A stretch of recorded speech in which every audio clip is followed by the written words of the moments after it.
The movie begins with a man hammering nails into place and sprinkling salt around the entrance of a prison cell. From inside, we hear a woman crying out and pleading for help, but he keeps working and takes one last look to make sure everything is secure. After that, he mounts his horse and rides away across the mountains. Many years later, we discover that the imprisoned woman was actually a witch empowered by the blood moon. She manages to escape from her cell and sets out with a plan to bring every kind of evil back to the land. In a small town, church bells begin ringing, and we cut to a young man named Billy searching for Master Gregory. He needs to tell him that a young girl at the church appears to be possessed. Gregory is busy drinking and barely listening, insisting that he wants to stay where he is. Another man joins the conversation and tries to intimidate Gregory into convincing Billy to leave. Before they realize it, a fight breaks out, and it quickly becomes clear that Gregory is an incredibly skilled fighter. He defeats the man effortlessly without ever putting down his drink. Despite being drunk, Gregory leaves the tavern to help the girl, who clearly seems possessed. When he arrives, she confronts him and speaks in a demonic voice, warning him that Mother Malkin has returned and is ready to face him once again. Gregory refuses to believe it at first and sprinkles silver powder over her head. A dark shadow immediately emerges from her body, and the girl returns to normal. Her family quickly rushes her away, thanking Gregory for saving her. As Gregory and Billy continue on their way, they suddenly come face to face with the infamous Queen of Witches, Mother Malkin. Gregory quickly cuts a church bell rope, hoping to drop the bell on her, but she reacts too fast, leaps out of the way, transforms into a monstrous creature, and attacks them. Billy throws a silver net over her, and with Gregory's help they try to capture her. The silver weakens Malkin, causing her to collapse. They attempt to imprison her inside a cage, but just before they can lock it, she grabs Billy and kills him. Gregory throws the cage into a fire, hoping to destroy her once and for all, but she survives. After killing Billy, she breaks free from the cage and escapes. Gregory shouts after her, vowing that he will capture her again. Elsewhere, a young man named Tom lives in a village not far from the city. He enjoys a quiet life with his family, far removed from magic and legends, but it's obvious that he isn't satisfied with such a simple existence. He dreams of something greater. We see Tom deep in the forest, concentrating as he tries to hit a deer by throwing knives, but he misses every time. Meanwhile, his younger sister calls him back to help with the farm animals. She tells him he'll never hit the deer because he never has before. Tom responds that he doesn't want to spend the rest of his life stuck in a boring routine, feeding animals forever. Confidently, he says that one day he's going to leave. Suddenly, Tom's hand begins to shake. He experiences a strange vision filled with people and spirits, though he has no idea what it means. Soon afterward, the very man he saw in his vision arrives in the village. It turns out to be Gregory, who has come to speak with Tom's father about allowing Tom to become his new apprentice. According to an ancient prophecy, the seventh son of a seventh son is destined to become a powerful warrior and witch hunter. Gregory believes Tom is the one. Tom's mother agrees to let him train under Gregory, and before he leaves, she tells him that the strength he seeks may already exist within him. She then gives him a stone necklace as a parting gift. At the same time, Mother Malkin returns to her lair and discovers that her sister, Lizzie, has been severely injured and left scarred by Gregory. Malkin uses her magic to heal her completely and restore her appearance. Together, they begin plotting their revenge against Gregory. The sisters enter their dark and gloomy lair, which is damaged and covered in dust and wandering spirits. Using her renewed magical power, Malkin transforms the place from the inside, making it beautiful and restored once again. Back in the city, a crowd of men surrounds a woman named Alice, accusing her of being a witch and demanding that she be burned. The moment Tom sees her, he recognizes her from his vision. He pushes through the crowd, pulls her away, and tells everyone that he is Gregory's apprentice and will personally carry out justice himself. To confuse the mob even further, he asks them for several items he supposedly needs for the execution. Once they are far enough away, however, Tom frees Alice and lets her escape. The scene then shifts, and we learn Alice's true identity. When she enters the witch's lair, she is shocked to find her mother there, fully healed and healthy. She cannot understand how it happened. As Mother Malkin approaches her, she reveals that Alice is half-witch, because her father was human. Later, Tom and Gregory travel together through the night. Along the way, Tom repeatedly asks about Gregory's former apprentice who was killed. Suddenly, Tom's hand begins shaking again, and he experiences another vision involving Mother Malkin. This time, the vision is so powerful that he loses consciousness. When he wakes up, morning has arrived, and he finds himself aboard a boat with Gregory and Gregory's troll-like companion, Tusk, a loyal friend who has stood by Gregory for years. Eventually, Gregory brings Tom to his home and begins teaching him everything about the Blood Moon. He explains that Tom has a lot to learn if he hopes to defeat Mother Malkin. The very first lesson is simple: stay inside his room at night. Unfortunately, Tom cannot follow that rule. He hears a desperate cry for help coming from another room and decides to investigate.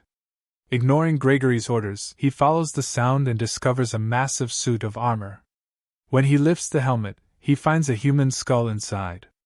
Just as he turns to leave, the armor suddenly comes to life and begins chasing him. Tom tries to run, but the enchanted armor attacks him relentlessly. Forced to defend himself, he fights back with everything he has, even though he is nowhere near ready for such a battle, while Gregory watches to see what happens next. After that, Gregory arrived and quickly took control of the situation. He ended the fight himself and destroyed the armor. Tom then said that there was no way he could be the seventh son because he was far too weak. Gregory began doubting the boy, saying that he might not possess the strength needed to fight evil. However, an upset Tom threw a sword in Gregory's direction, nearly hitting him. Instead of getting angry, Gregory was impressed by Tom's accuracy. His attitude immediately changed, and he praised the boy's aim before beginning to teach him everything about Mother Malkin and her allies. Meanwhile, Malkin was gathering more allies in preparation for war.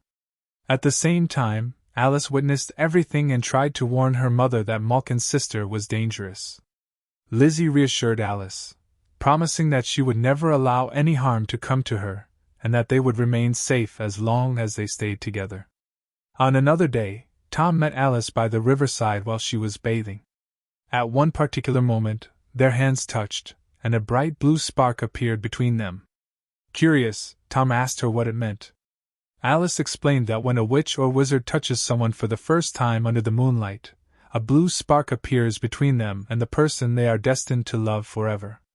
That was when Tom realized she was a witch. However, he didn't care because he had already fallen for her. As they continued talking, they moved closer and closer as if they were about to kiss. Suddenly, Tusk, who was nearby, made a loud noise and interrupted the moment.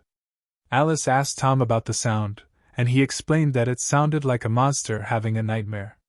At that point, Tom became completely certain that Alice was a witch because when he turned around to continue talking to her, she had mysteriously disappeared. The next morning, Gregory and Tom were called by local villagers to deal with a terrifying creature that nobody dared approach. The beast looked like a giant bear and immediately attacked them. Gregory threw silver powder at it, forcing it back into its human form.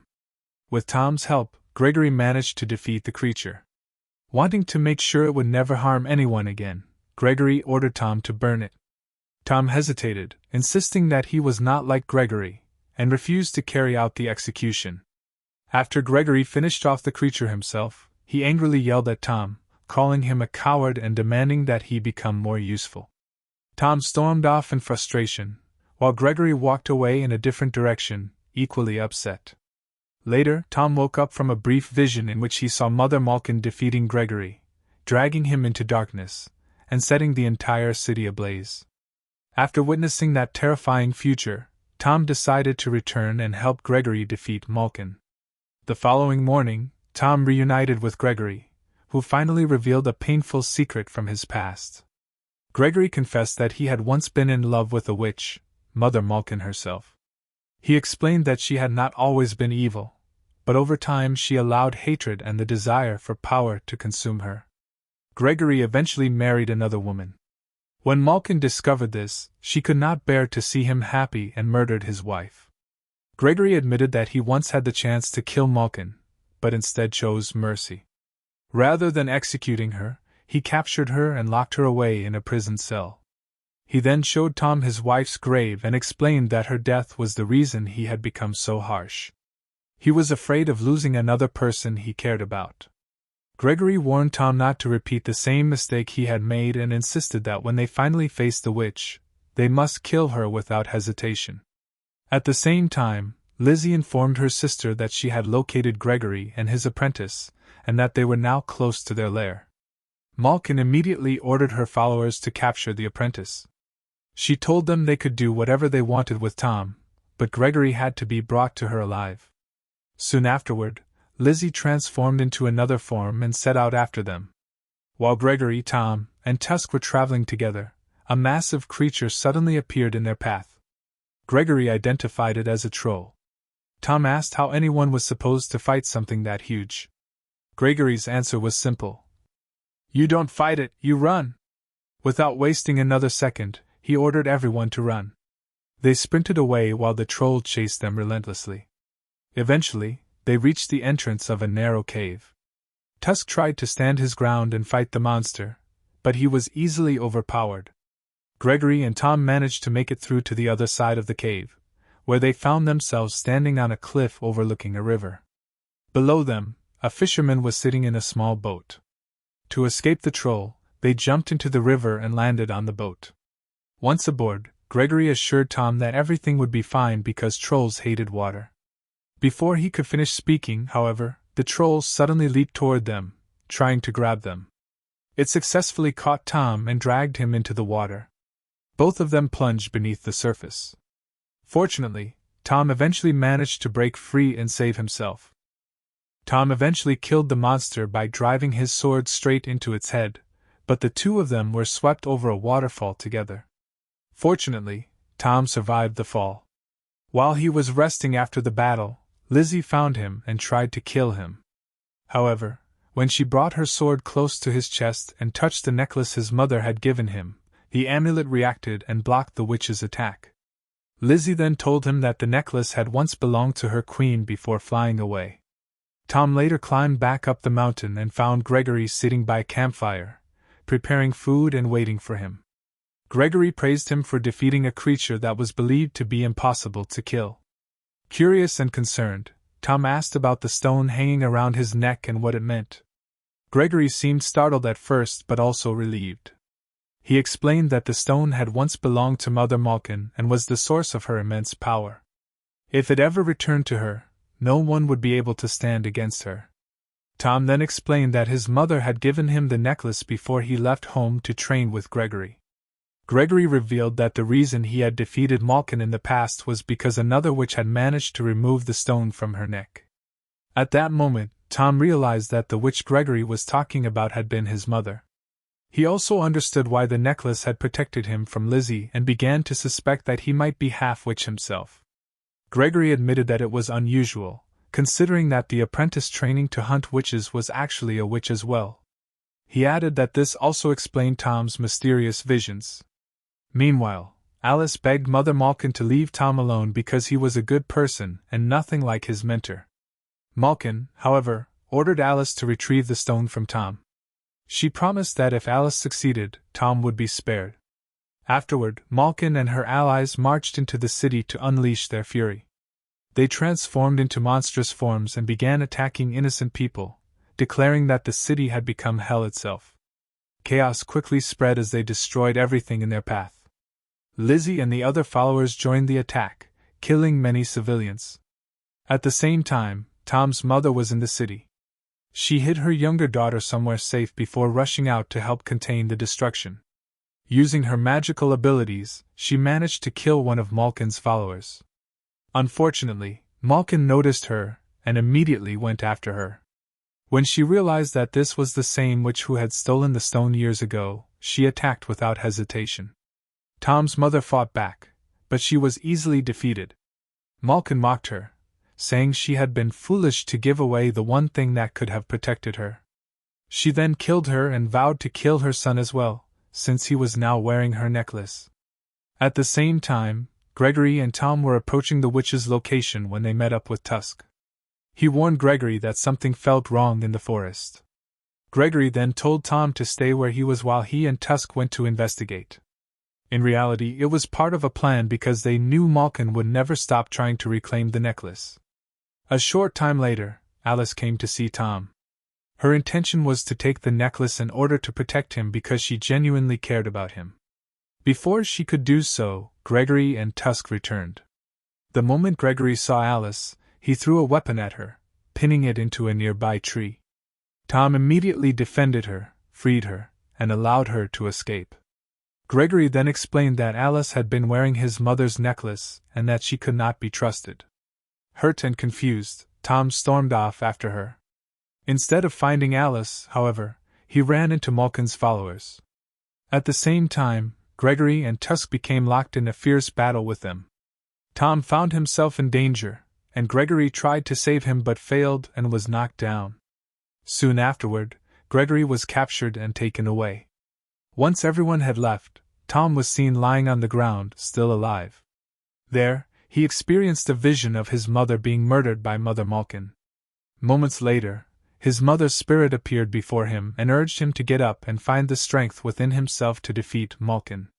She told him that she had failed, but he would not. After encouraging him, she disappeared. Tom got back on his feet and discovered that Tusk was still alive as well.